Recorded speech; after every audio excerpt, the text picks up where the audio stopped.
محمد بن قاسم 18 سال کی عمر اور راجہ دہر نے مقابلے کا چیلنج کر دیا۔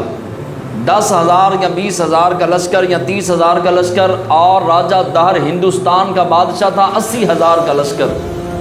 محمد بن قاسم کو پتہ چلا کہ مسلمانوں کی بیٹی کے سر سے دوپٹہ چھینا ہے راجہ دہر نے، تو 10,000 گھوڑے لے کر جو ہے وہ حضرت محمد بن قاسم رحمۃ اللہ تعالی علیہ تشریف لے آئے، اور بڑے پریشان تھے۔ فرمانے لگے ہندوستان کی گلیوں کا بھی مجھے پتہ نہیں، یہ سارا ہندوستان تھا، پاکستان اور ہندوستان۔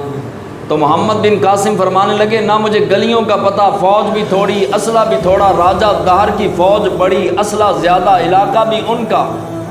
تو بزرگوں نے فرمایا کوئی بات نہیں، وہ بزرگ چلے گئے۔ اگلے دن دیکھا تو محمد بن قاسم بڑے خوش تھے۔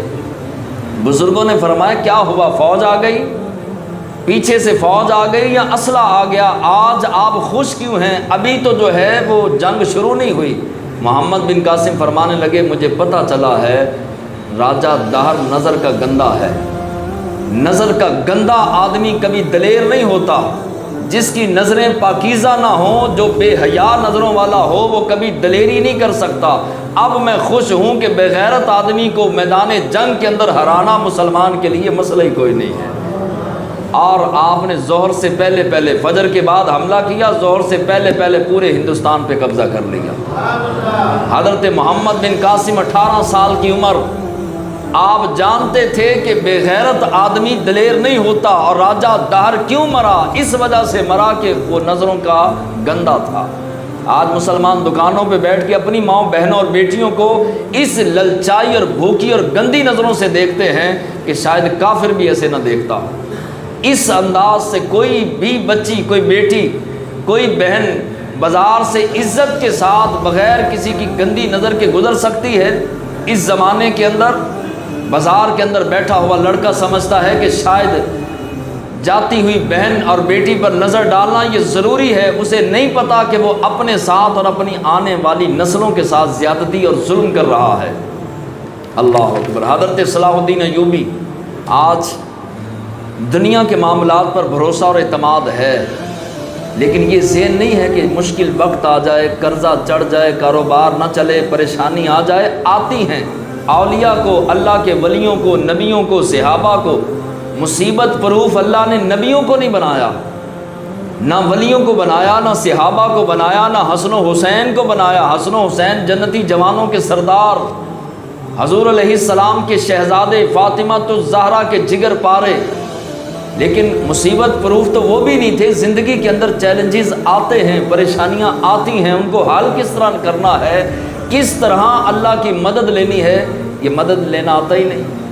ناشکری ناشکری، جب دیکھو پریشانی، اڑے رنگ، بکھرے بال، عجیب و غریب شکلیں، چہرے، پریشانی ہر وقت، لٹ گئے، مارے گئے، کاروبار نہیں ہے۔ مسائل پاکستان کے اندر یہ مسائل ہیں، لیکن اس کا حل بھی تو کوئی ہوگا، کوئی راستہ بھی تو نظر آنا چاہیے۔ وہ راستہ سنیے۔ غوث پاک کے مدرسے سے تعلیم پائی جس طالب علم نے، اس کا نام صلاح الدین ایوبی ہے۔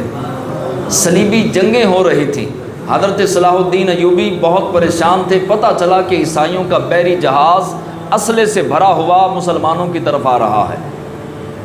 آپ مسجد اقصیٰ گئے، فلسطین، مسجد اقصیٰ گئے، سجدے میں سر رکھا، کہا مالک تو جانتا ہے میری نیت کو، میں تیرے اور تیرے دین کے لیے آیا ہوں، اسلام کے پرچم کو بلند کرنے کے لیے آیا ہوں، ذاتی غرض سے نہیں آیا، ذاتی مطلب سے نہیں آیا۔ ساری رات سر سجدے میں رکھا، دعائیں کرتے رہے کرتے رہے کرتے رہے، فجر ہوئی، صبح ہوئی، وہ ایک بزرگ پاس سے گزرے تو بزرگوں نے کہا کہ صلاح الدین پریشان کیوں ہے؟ کہا کہ عیسائیوں کا بحری جہاز اسلحے سے بھرا ہوا آ رہا ہے، ہمارے پاس تو پہلے ہی اسلحہ بہت کم ہے، بہت سارے فوجی ہمارے شہید ہو گئے۔ تو وہ بزرگ مسکرائے، فرمایا کہ وہ بیڑا تو غرق ہو گیا، وہ بیڑا تو ڈوب چکا ہے۔ حضرت صلاح الدین ایوبی بیٹھے تھے، کھڑے ہو گئے، کہا بزرگوں کیا فرما رہے ہیں؟ فرمایا رات تیرے بہتے آنسوؤں نے اس بیڑے کو غرق کر دیا ہے، رب نے تیرے آنسوؤں کی یہ لاج رکھی کہ خالق کائنات نے عیسائیوں کے بحری جہاز کو بہا دیا، اب وہ نہیں آئے گا مسلمانوں کے خلاف لڑنے۔ یہ راستہ ہے، سر سجدے میں رکھیں، سارے مسئلے رب کے حوالے کریں۔ مولا میں بے بس ہوں، بے کس ہوں، کمزور ہوں، میں نہیں اتنی طاقت رکھتا کہ یہ مسئلہ وہ مسئلہ یہ مسئلہ سارے مسئلے سر پہ اٹھا کے پھرتا پھروں، میرے اندر طاقت نہیں، میرے اندر ہمت نہیں ہے۔ گھر کے بھی معاملات ہیں، کاروبار کے بھی معاملات ہیں، صحت کے معاملات ہیں، اخراجات کے معاملات ہیں، دین کے معاملات ہیں، مولا میں کمزور ہوں، تو ہر کمزوری سے پاک ہے، میں ذلیل ہوں تو عزتوں والا ہے، میں رسوا زمانہ ہوں، میرے مولا تو ان اللہ علی کل شیء قدیر ہے۔ سارے مسئلے رب کی بارگاہ میں پیش کریں، لمبا سجدہ کریں اور پرسکون ہو کر سو جائیں، اس نیت کے ساتھ سوئیں کہ میں نے بادشاہوں کے بادشاہ کی بارگاہ میں اپنے مسائل کا ٹوکرا رکھ دیا ہے، خدا جانے مصطفیٰ جانے یا مسائل جانے۔ مومن کا ہتھیار دعا ہے۔ نبی کریم علیہ السلام کی حدیث سنیں، فرمایا میرا مسلمان کبھی مغلوب نہیں ہوگا، کوئی چیز اس پر غالب نہیں آئے گی، نہ شیطان غالب آئے گا نہ کافر غالب آئے گا۔ کیوں؟ فرمایا کہ الدعاء اصلح المؤمن، فرمایا کہ اس کے پاس مضبوط ہتھیار ہے، اسلحہ ہے، اور اس اسلحے کا نام دعا ہے۔ جب تلک مسلمان اس اسلحے کو اپنے پاس رکھے گا تو دنیا میں کوئی بھی اس پر غالب نہیں آئے گا۔ مسلمان نے دعا بھی کرتے ہیں بد دلی کے ساتھ، ایسے کر کے ہاتھ نیچے ہیں، دائیں بائیں آگے پیچھے، کئی تو ایسے متکبر دیکھے کہ اللہ کا ذکر کرتے ہوئے گردن ہلانا بھی منظور نہیں، قبول نہیں۔ تیری گردن جو ہے وہ رب نے بنائی کیوں؟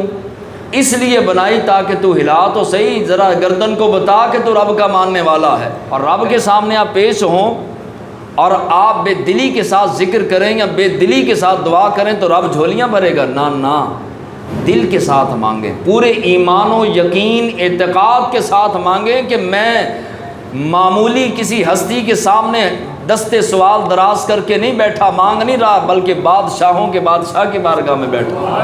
یہ وہ بارگاہ ہے جہاں جھولیاں خالی نہیں کی جاتی بلکہ بھری جاتی ہیں۔ تو اللہ کی بارگاہ میں جب آپ دستے سوال دراز کریں تو آنکھیں نم ہوں، پورا ایمان یقین توجہ اللہ کی رحمت کی طرف ہو۔ حضرت عبداللہ بن مبارک فرماتے ہیں میرے گھوڑے نے سرکشی کی، آج اولاد نافرمان ہے، ملازم بات نہیں سنتے، حالات کنٹرول میں نہیں، میرے گھوڑے نے سرکشی کی۔ عبداللہ بن مبارک فرماتے ہیں کہ میں گھوڑے سے نیچے اترا، 2 رکعت نماز نفل پڑھے، سجدے میں سر رکھا، چند آنسو بہائے۔ مریدوں شاگردوں نے پوچھا حضور یہ راز کیا ہے؟ فرمایا میرے مریدوں اور شاگردوں یاد رکھو، جب کوئی نافرمانی کرتا ہے، حتیٰ کہ میرے گھر کے جانوروں میں سے کوئی میری نافرمانی کرتا ہے تو مجھے سمجھ آ جاتی ہے کہیں نہ کہیں مجھ سے اللہ کی نافرمانی ہوئی ہے۔